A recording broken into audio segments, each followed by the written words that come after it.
Arábia pré-islâmica, muito além do deserto. Quando pensamos na Arábia antes do Islã, a imagem que vem à mente é simples, um vasto deserto. Caravanas de camelos e tribos isoladas. Mas essa visão está longe da realidade. A Península Arábica do século VII era um espaço dinâmico, diverso e profundamente conectado ao mundo ao seu redor. Localizada entre dois grandes impérios, o Império Bizantino a oeste e o Império Sassânida a leste, a Arábia ocupava uma posição estratégica. Durante mais de um século, essas potências disputaram influência na região, envolvendo tribos árabes do norte em seus conflitos. Assim, os árabes não estavam isolados, mas inseridos em um cenário político internacional. A península era dividida em três grandes regiões, cada uma com características próprias. No sul, estava a chamada Arábia Feliz, uma área rica e próspera. Ali floresceram reinos como o Reino de Sabá,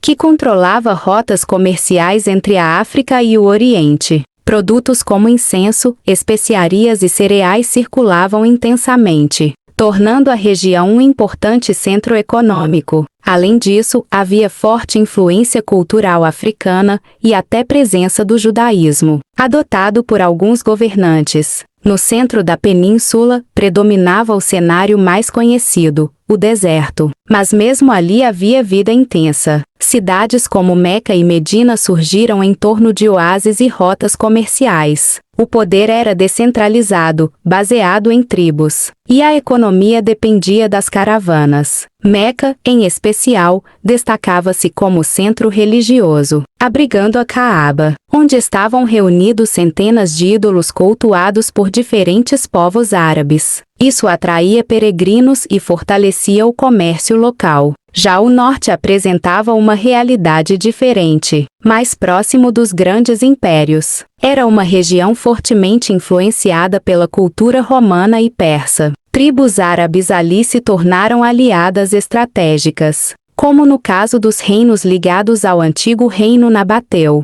conhecido por sua capital, Petra, diferente do que muitos pensam. Essas populações eram sedentárias e organizadas, e muitas já haviam adotado o cristianismo em diferentes vertentes. Diante desse cenário, fica claro que a Arábia pré-islâmica não era um espaço vazio ou atrasado. Era uma terra de encontros entre culturas, religiões e interesses políticos. Um mundo complexo, em constante movimento, que preparava o terreno para uma das maiores transformações da história, o surgimento do Islã. Arábia pré-islâmica, muito além do deserto. Antes do surgimento do Islã, a Península Arábica não era um vazio esquecido no mapa. Longe disso, era um território vivo, pulsante, marcado por rotas comerciais, disputas políticas e encontros culturais que moldariam o rumo da história. Posicionada entre dois gigantes, o Império Bizantino e o Império Sassânida, a Arábia se tornava um verdadeiro corredor estratégico. Por mais de um século, essas potências disputaram influência sobre a região, envolvendo tribos árabes em seus jogos de poder.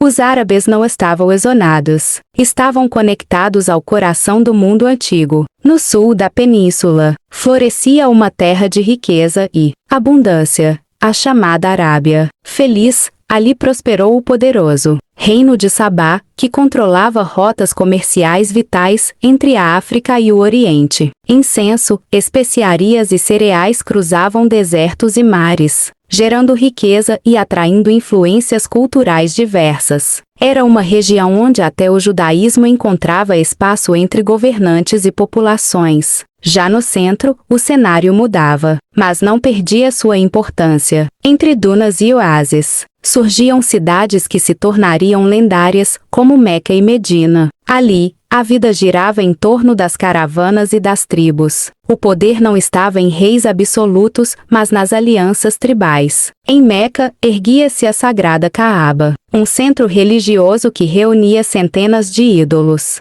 Povos de diferentes regiões peregrinavam até ali, não apenas por fé, mas também pelo comércio que esse encontro proporcionava. Ao norte, a Arábia revelava outra face. Mais próxima dos grandes impérios, a região absorvia influências romanas e persas. Tribos árabes se tornavam aliadas estratégicas, enquanto reinos como o Reino Nabateu deixavam sua marca na história. Sua capital, Petra, esculpida nas rochas, simbolizava uma sociedade organizada, urbana e profundamente conectada ao comércio internacional. Ali, o cristianismo já havia fincado raízes, mostrando a diversidade religiosa da península. Politeísmo, judaísmo, cristianismo. Crenças diferentes conviviam em um mesmo espaço. Tribos, mercadores, guerreiros e peregrinos cruzavam caminhos todos os dias. A Arábia pré-islâmica era, acima de tudo,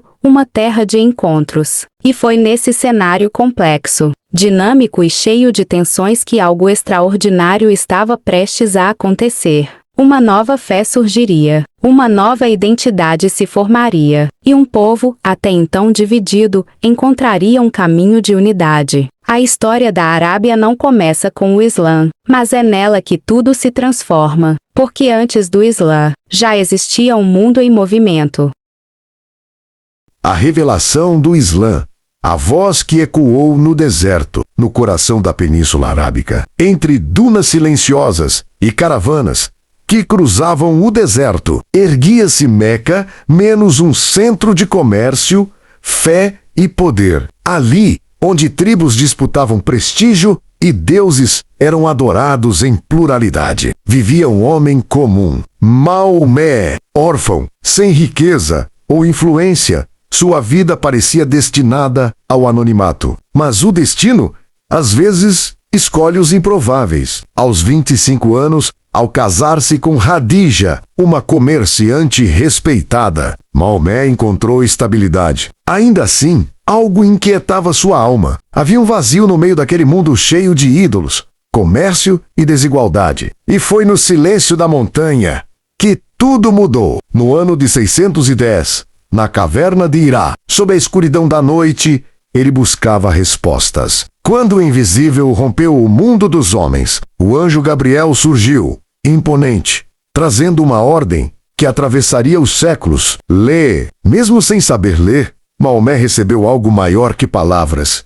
Uma mensagem divina. Ali nascia o início do Alcorão, não escrito, mas declamado como poesia viva, ecoando na tradição árabe. Mas toda grande missão começa em silêncio. Por anos, a mensagem permaneceu restrita. Apenas Hadija acreditou. Apenas ela compreendeu que aquele homem simples carregava agora um peso eterno. Quando a pregação começou, a mensagem era clara e poderosa. Existe um único Deus, arrependam-se, o juízo se aproxima. Mas em Meca, onde o poder dependia dos antigos deuses, essa verdade soou como uma ameaça. A elite reagiu, perseguições começaram. Fiéis foram humilhados, feridos, expulsos. O que era fé virou resistência. O que era mensagem virou conflito. E então veio a dor. Maomé perdeu seu tio, seu protetor. Perdeu Hadija, seu alicerce. Sozinho, vulnerável, cercado por inimigos. Parecia o fim, mas era apenas o começo. Sem apoio em sua própria terra, ele voltou seu olhar para além das fronteiras tribais. E foi em Yatrib que encontrou o que Meca negou: aceitação. Em 622, sob ameaça, ele partiu. Não como um derrotado, mas como alguém que carregava uma nova era. Esse momento ficou conhecido como Hégira, a fuga que virou fundação. Yatrib se tornaria Medina menos a cidade do profeta. E ali, pela primeira vez, o Islã deixava de ser apenas uma mensagem, para se tornar uma comunidade, uma força, uma civilização em nascimento. Do silêncio da caverna ao surgimento de um povo, do homem comum ao mensageiro eterno. A voz que começou como um sussurro no deserto se transformaria em um chamado que atravessaria o mundo.